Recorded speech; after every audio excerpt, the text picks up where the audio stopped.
Et nous vous retrouvons pour la suite de cette émission. Nous abordons notre deuxième sujet. Nous prenons la direction du Ghana pour parler du Niger. Les chefs d'état-major de la CEDEAO évoquent une mission de soutien à la stabilisation. Les chefs d'état-major de la CEDEAO étaient en réunion, deuxième réunion depuis le coup d'état au Niger. C'était depuis hier jeudi au Ghana. Objectif déterminé ou finaliser le plan d'intervention militaire des chefs d'état-major de la CEDEAO au Niger au cas où cela sera nécessaire, puisque la CEDEAO a rappelé que cette option serait en dernier recours au cas où toutes les voies de diplomatie auraient échoué. Pour l'heure, il s'agit d'une mission de soutien à la stabilisation selon les officiels ghanéens à cette réunion, une réunion qui a connu la participation de certains pays mais aussi marquée par des absences, surtout celle du Burkina, du Mali, de la Guinée, mais aussi du Cap-Vert qui s'est absenté. Réunion où il fallait aussi répartir les effectifs pour les interventions, à part les pays qui sont déjà connus comme le Sénégal, la Côte d'Ivoire, le Nigeria, la Guinée-Bissau s'illustre aussi pour ses effectifs. Nous en parlerons et nous en parlons avec vous. Je voudrais bien commencer par vous. Bon enfant, Agbovi, la deuxième réunion des chefs d'état-major de la CEDEAO a lieu ce vendredi ou jeudi et se termine ce vendredi. L'objectif, finaliser les plans d'opération au Niger s'il le faut. Oui, vous savez, depuis que ce général Tiani, le 26 juillet, si j'ai bonne mémoire, a descendu son chef, toutes les voix se lèvent. Et vous savez bon, il n'a pas descendu, il a débarqué. Non, il a déplacé. Et oui, il a mis de côté. Il a mis de côté. Toutes les voix se lèvent et près de 75% s'accordent à ce que, quel que soit ce que les gens comprennent, qu'il n'y a pas coup d'État consommé, etc., toutes les voix sont en train d'aller vers une négociation avec la junte qui a arraché le pouvoir. Et c'est ça qui a permis à ce que, je ne sais pas si c'est une erreur de conception de la chose qui a amené le numéro 1 de la CEDEAO à lâcher cet ultimatum qui avait pris fin un certain dimanche. Et après leur sommet du 10 passé, où ils ont réitéré le fait d'intervenir au Niger par la force au cas où. Donc c'est ce qui me plaît, au cas où toutes les voies de recours à la diplomatie échoueraient. Mais en tant qu'Africain, je vois que c'est pour la première fois, je crois, qu'on a fait un coup d'État sans effusion de sang. Et je ne crois pas, à mon sens, que l'intervention militaire pourrait être la meilleure solution, parce qu'on ne peut pas parler d'intervention militaire sans perte de vie. Quelles que soient les stratégies qu'on doit faire, on ne peut pas faire usage d'armes et on va dire que non, on ne va pas pour déstabiliser toute la population, mais c'est pour faire partir, comme on l'appelle, la junte, pour rétablir de manière constitutionnelle Bazoum qui a été déchu le 26 juillet. Donc tout compte fait, nous sommes tous des Africains. Il va falloir qu'on s'asseye sur une table de négociation pour qu'on discute vraiment. Parce que c'est quelque chose qui aurait poussé la junte aussi, vous savez, à agir de la sorte. Maintenant, ce qui se passe à Accra, et on est là en réunion 2 jours aujourd'hui, ça finit. On attend de voir parce que on doit sortir quand même après la fin, on doit sortir un communiqué pour voir ce que ça va donner. Mais tout compte fait de ce que les gens pensent, nous demandons à ce que le dialogue prime sur l'intervention militaire. Alors voilà, que le dialogue prime sur l'intervention militaire, c'est également la volonté exprimée de la CEDEAO qui met en avant la voie diplomatique, mais qui n'exclut pas aussi l'intervention militaire. Je le disais tout à l'heure, Sylvestre, plusieurs chefs d'état-major ont pris part à cette réunion et pour la répartition des effectifs, c'est selon les capacités de chacun, à part les grands qu'on connaît qui se sont clairement illustrés dès le début de cette idée d'intervention militaire. Il y a la Guinée-Bissau qui s'ajoute aussi, mais au rang des absents, il y a le Cap-Vert qui s'ajoute aux 3 pays qui ont connu des putschs ces dernières années. Oui, en réalité, c'est le schéma. C'est le schéma. Moi, je crois qu'aujourd'hui, la CEDEAO est en train de faire, disons clairement, un rétropédalage. C'est-à-dire que Est-ce plutôt un rétropédalage ou bien je voulais dire, on va en vitesse supérieure? Non, c'est un rétropédalage parce que aujourd'hui, il commence à s'agir, à polir un peu le discours. Vous avez vu qu'au début de ce putsch-là, le discours qui est tenu tout de suite, c'est que nous allons intervenir militairement. Et après, on donne un ultimatum aux putschistes. Si vous ne libérez pas le président, s'il n'y a pas un retour à l'ordre constitutionnel, à la fin de l'ultimatum, on descend sur le Niger, on libère le président, on le réinstalle dans son fauteuil. C'est-à-dire que tout se passait dans leur conscient ou subconscient, comme si ce serait facile, quoi. C'est comme si vous avez déposé, c'est quoi, un épi de maïs quelque part et que un chien l'a arraché, donc vous ameutez les gens, vous criez sur le, vous reprenez donc l'épi de maïs et vous revenez le replacer là où cela devait être, quoi. C'est ce qu'ils croyaient. Et à un moment donné, quand ils ont vu que les discours devenaient véritablement, ou disons le front du refus, comme nous le citons même dans la semaine, quand ils ont vu que le front du refus s'agrandit, ils reviennent pour dire nous privilégions la voie diplomatique et la force militaire ne serait que l'ultime recours. Ouais. Voyez-vous, normalement, on devait commencer par là. On devait commencer par la voie diplomatique. Et je crois que la CEDEAO aurait plutôt déclaré aux premières heures de putsch que nous irons voir donc les putschistes, comme cela se fait généralement, que ce soit d'Amiba, que ce soit au Mali et tout. Il y a un émissaire de la CEDEAO qui discute, Assimi Goïta, c'était Goodluck Jonathan, qui discutait donc avec les putschistes, et après, c'est le Togo qui a pris donc, et vous avez vu que ça a marché. Quand il s'agissait donc des questions des 49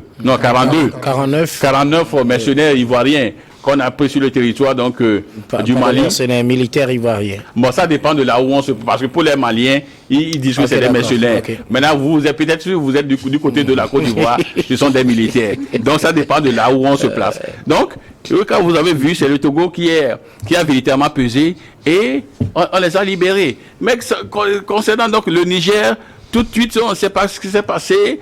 Et on dit non, nous allons intervenir tout militairement. Et vous avez vu que les militaires ou les putschistes aussi se sont braqués. Voilà. Ils ont refusé donc de les recevoir parce que vous avez menacé d'intervenir militairement. Alors allez-y.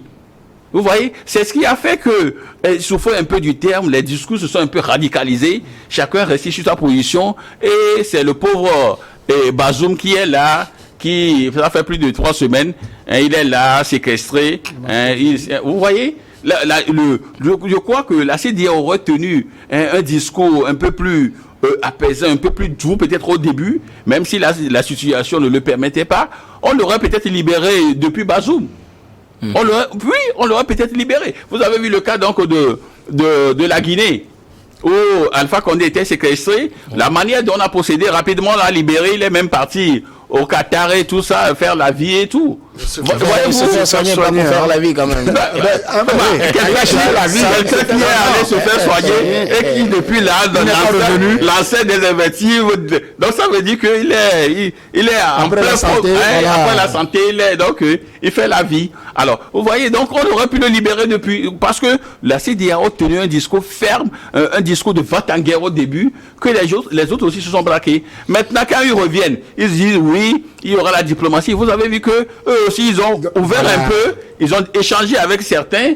Il y a eu des émissaires donc du Nigeria et tout. Ils ont échangé avec certains. Normalement, ça devait être la mesure. Maintenant, ils disent que oui, mais c'est en fait la Côte d'Ivoire qui, dans tous ces scénarios-là, c'est-à-dire que me surprend.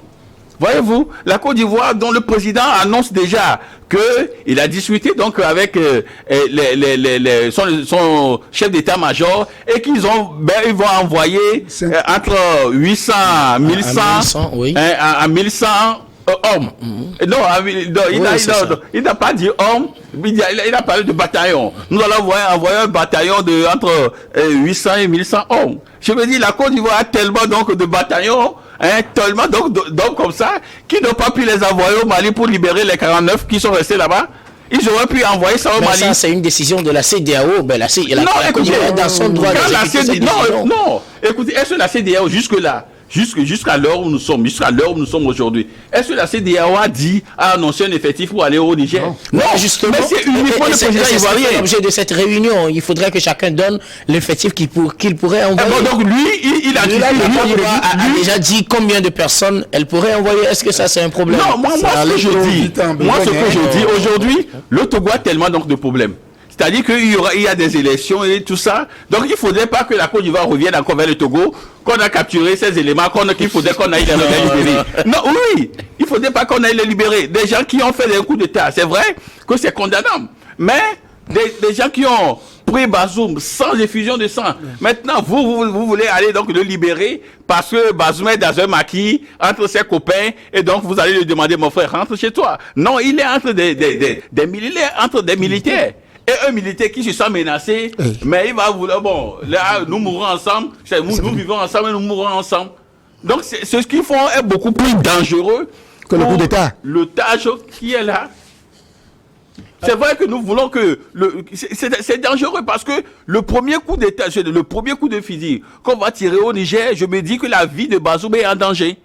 Voyez-vous donc qu'il faudrait quand même qu'il puisse mettre la balle à terre. Moi, j'ai toujours dit que ce coup d'État est consommé. Il faut discuter avec les rebelles. Il faut leur donner un calendrier. Les rebelles ou les putschistes? Non, oui, c'est eux qui les appellent les rebelles. Vous appelez les rebelles? Non, parce que là, je me classe du côté donc de la CEDEAO. Moi, ça dépend de ma position. Non, c'est les militaires nigériens. Non, soyons sérieux. Il faudrait quand même qu'ils puissent discuter avec les militaires nigériens, qu'on leur donne un calendrier pour un retour à l'ordre constitutionnel le plus tôt possible. Sinon, cette affaire de l'intervention militaire, là, je vous dis, et Adema avait l'habitude de dire, on sait quand ça commence, mais on ne sait jamais où ça va finir. Peut-être que ça peut commencer au Niger, ça peut aller finir dans un autre pays. Qui sait? Ok. En tout cas, c'est ce qu'on ne souhaite pas. C'est pourquoi peut-être la CEDEAO dit toujours privilégier la voie du dialogue, la diplomatie. Sylvestre, pour le moment, c'est deux... Eric, assistez-moi. Sylvestre m'a embrouillé avec... Non, je disais... 2 jours de discussion entre chefs d'état-major de la CEDEAO pour peaufiner les plans et aussi décider des effectifs à fournir par chaque pays, les absences et les présences. Nous en avons parlé. Vos réactions? Je pense personnellement, comme je l'ai dit tout au début, qu'il n'y aura pas la force. On ne va pas utiliser la force pour aller rétablir un chef d'État. Et pourtant, on fait les plans. Autrement dit, ce serait la voie ouverte pour un carnage. Parce que ceux qui sont là aussi ne vont pas accepter quand même qu'on vienne les débarquer de cette manière. Ils vont chercher à riposter. À moins que... Moi, ce que je dis, c'est que depuis, la CEDEAO a commencé en menaçant d'utiliser la force. C'était pour mettre la pression à un certain niveau en disant tout simplement que nous n'acceptons pas ce coup d'État. Autrement dit, dans leurs propos hier à Accra, ils disaient que en acceptant ce coup d'État au Niger, c'est donner l'opportunité à d'autres aussi et déstabiliser toute la sous-région. Parce que ce sera un coup d'État de trop. Voilà à peu près leurs propos. J'ai paraphrasé. Et donc, pour moi, aujourd'hui, on est en train de requalifier l'action qu'on va mener. En disant qu'on va une mission de soutien à la stabilité, c'est chercher à dire tout simplement que nous pouvons utiliser la force, mais pas avec des armes. On peut utiliser la force sans les armes. Et comment cela se fait? Et ça peut se faire en mettant la pression à un niveau où les putschistes, la pression verbale, entre griffes, soient obligés d'accepter les conditions que la CEDEAO va poser pour que l'ordre soit rétabli. Est-ce que pour faire ça, on a besoin d'aller faire une réunion pour dire tel apporte tel nombre de personnes, tel apporte tel nombre de tel? Oui, parce que en réalité, ce qui va se passer, si on amène la force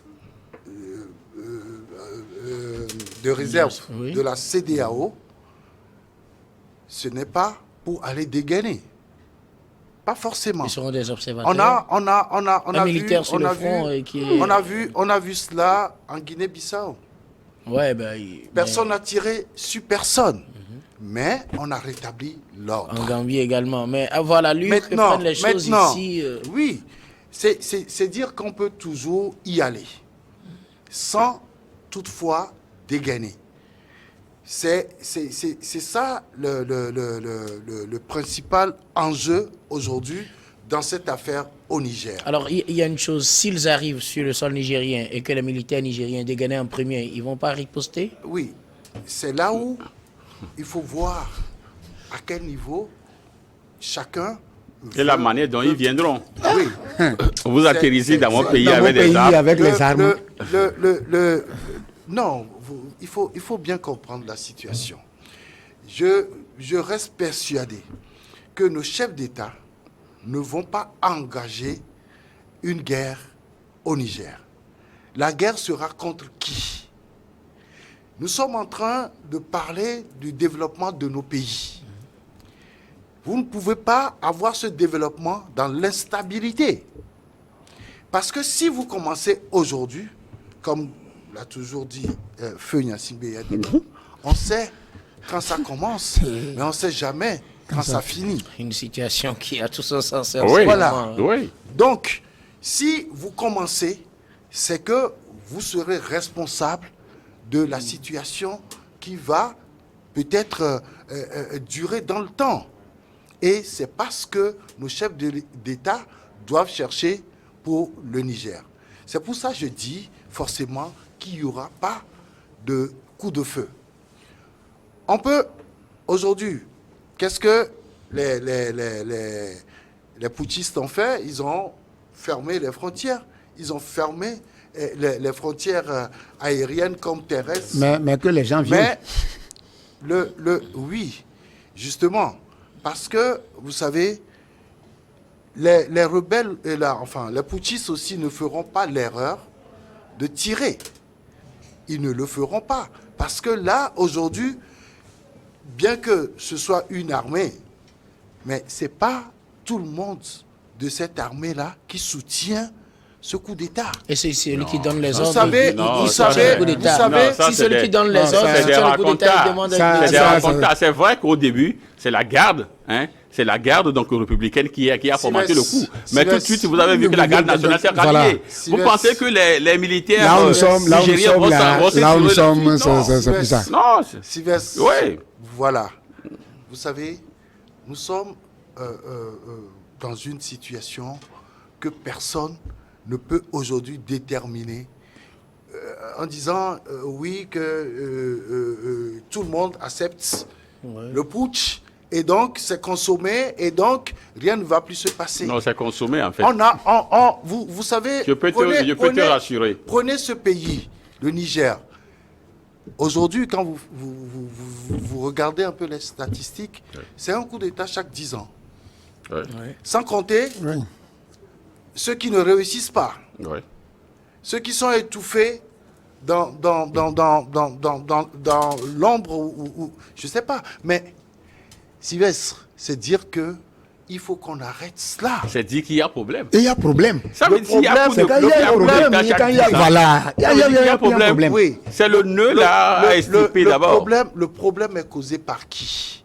C'est la question que Mais nous c'est devons la poser. question. Mais c'est des Nigériens. Le Nigérien fait quoi? Pourquoi aujourd'hui la solution ne serait pas que l'on fasse par exemple, comme ça a été fait dans certains pays, pour stabiliser un peu, Une conférence. faire une conférence nationale. Il faut proposer ça à la CEDEAO. Mais C'est la meilleure, mais tu as je trouvé la pense que- formule. je pense que- Propose ça à la je pense CEDEAO. que- C'est mieux que je d'intervenir pense militairement. que en mettant la pression sur la junte, c'est pour qu'elle fasse D'abord, une quelle pression? proposition. Quel type de pression? Mais quand on dit on veut utiliser la force, C'est pas une pression. C'est mais pas- c'est une pression. C'est une apologie de la violence. mais Non, vous dites il y ça aura à pas- un homme il y aura d'armes. pas- Il n'y aura pas de violence. C'est une apologie de la Il n'y aura violence. pas de coup de feu. Bon, espérons. Mais Moi, oui, ce que je dis, c'est aujourd'hui, c'est ce que nous tous nous souhaitons. Et nous disons que aujourd'hui, la junte a tous les paramètres Ouais. pour mettre fin à cette situation. Et il faut dialoguer. il faut faire une proposition que tout le monde puisse accepter. Parce que si vous dites qu'il y a un problème, c'est pas forcément en faisant un coup d'État que vous réglez le problème. Parce que ça devient un cercle vicieux où demain, celui qui est là, il a aussi une garde qui va s'occuper de lui. Quelqu'un peut aussi sortir de là pour faire un coup d'État. C'est un cercle vicieux et il faut l'arrêter.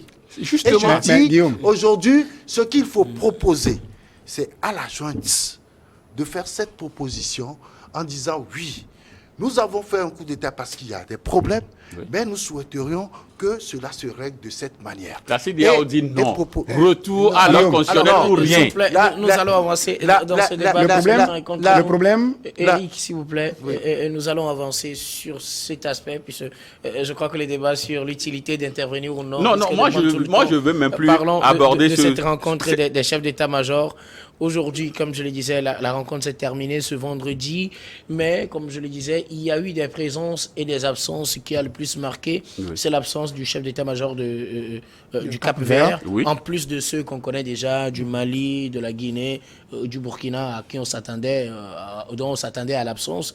Voilà le Cap-Vert aussi qui Non. s'absente. Est-ce une politique qui savez- pourrait porter son fruit quand Vous on sait savez- que avec l'effectif, quand la majorité décide quelque chose, on fait ce que la majorité décide. Est-ce qu'aujourd'hui la politique de la C'est-à-dire que chaise vous- vide vous est Monsieur- rentable? Monsieur Voilà, Guillaume, justement. Monsieur Parce qu'on Guillaume, sait que, Monsieur laissez-moi Guillaume. terminer, on sait qu'il y a des scissions, en tout cas dans le dispositif de la CEDEAO, quant à l'intervention ou non.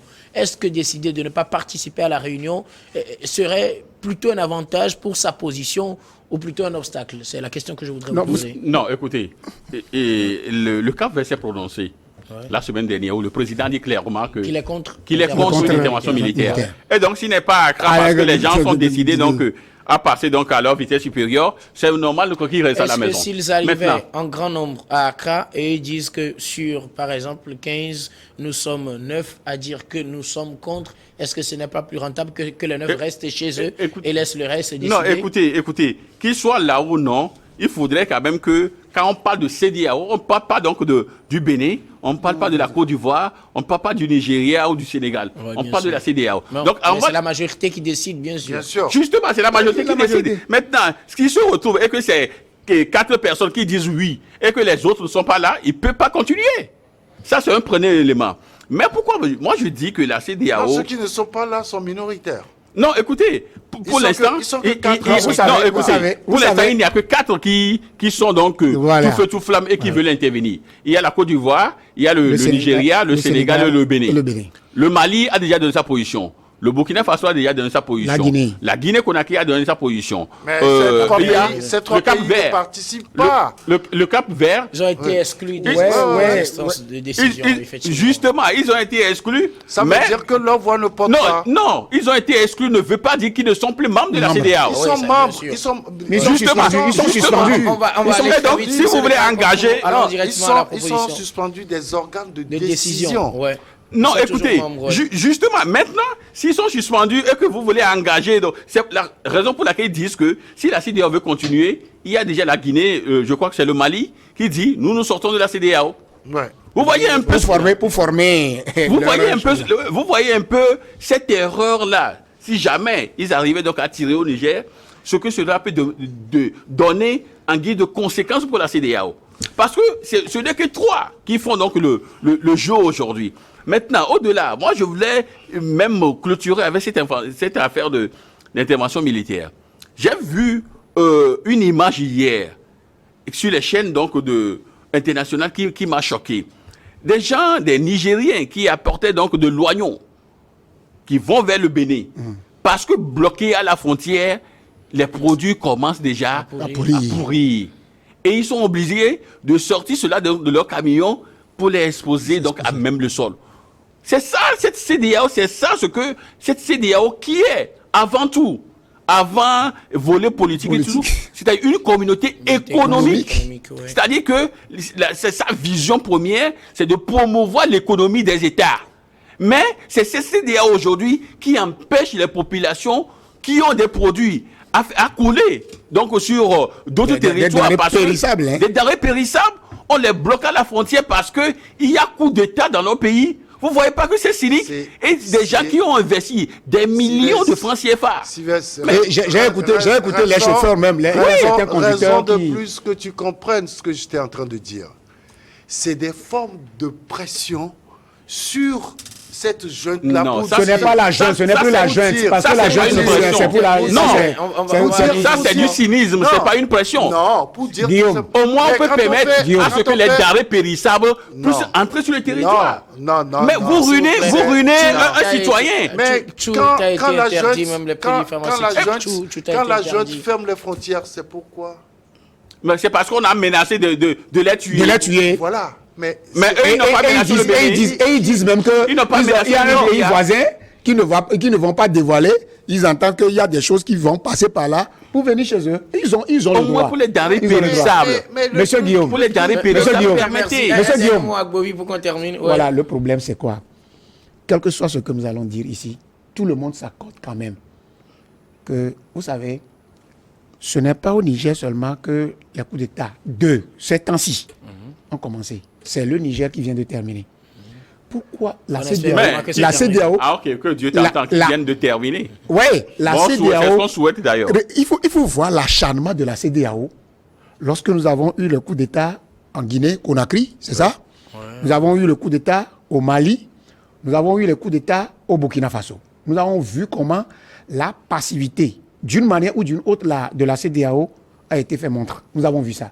Maintenant, je ne vois pas quel est l'acharnement, cet acharnement-là, contre ce coup d'État-là que tout le monde avait condamné. Ça, c'était pas bien, c'était pas la bonne voie pour arriver au pouvoir. Même s'il y a un problème, ben c'est après ça qu'on doit commencer par discuter. Mais qu'est-ce qui pique les gens pour cet acharnement? Tout compte fait, ce que nous disons, nous les Africains n'allons pas être dans un conglomérat pour promouvoir l'économie, mais pour laisser ça plutôt pour venir nous entretuer entre nous. Et après tout, nous allons dire que c'est un pays qui est derrière, qui nous pousse. Il faut que, même si un pays doit être derrière, il faut que nous, Africains même, comment vous voulez que les frontaliers viennent tuer son prochain parce qu'on a déposé quelqu'un en attendant? C'est les mêmes peuples. C'est le même peuple. Non, en attendant les discussions. C'est pourquoi il faut qu'on arrive. Il faut qu'on arrive quand même d'un même accord à reconnaître quand même que la sortie du numéro 1 de CEDEAO a été hasardeuse. Et c'est ça qui a amené la chose jusqu'à présent. Comment un militaire, quelqu'un qui sait ménager l'arme, Tiani était casque bleu, hein? Oui. Casque bleu. Oui. Comment tu vas menacer un militaire? Comment tu vas le menacer? Il va te tuer. Un gendarme, un général. Un général, il va te tuer. Tu menaces un général. Que mon grand frère, que mon aîné ne me dise pas tout à l'heure, que mon aîné ne me dise pas tout à l'heure, je continue, que mon aîné ne me dise pas tout à l'heure que les gens ont encore vilipendé, dépensé de l'argent pour aller rester à Accra pour parler de tu vas amener combien d'argent, etc., que ça ne va rien faire. Non, ce n'est pas ça. Ils sont en train de préparer quelque chose que nous-mêmes qui sommes Africains, nous ne voulons pas. Nous ne voulons pas de sang versé. Mon doyen Naka me dit tout à l'heure que moi je ne sais que manier l'arme. Et toi tu viens d'une manière ou d'une autre, tu atterris avec l'arme sur mon territoire. Moi je vais te tirer dessus. Merci. Mais il faut qu'ils sachent, il faut que ces chefs d'État aussi sachent que une certaine ou bien une probable intervention sur la terre nigériane coûtera la vie à Bazoum. Parce que vous comprenez, non? Merci beaucoup. En tout cas, c'est des analyses. Je crois qu'on n'arrivera pas jusque-là. Jusque-là, personne ne souhaite. C'est ce que nous souhaitons. C'est ce que nous souhaitons. C'est ce que nous souhaitons. Mais le volet économique est très important. Le volet économique. Les gens qui lancent leurs denrées pourrir là-bas. Je pense qu'il faut faire très attention. Lorsque vous prenez, vous déposez un chef d'État, et tout de suite on dit qu'on veut intervenir. Vous dites, vous fermez les frontières. Mais vous voulez en ce moment que ces denrées périssables-là quittent votre territoire pour aller où quand vous fermez les frontières? Non, La fermeture est arrivée suite à une menace. Non, Eric, je t'explique. Non, je t'explique. Les denrées sont au port. Tiani n'avait pas fermé les frontières avant la déclaration de Tinubu. C'est après. Non, en fait, Eric ne comprend pas. Ce que je dis.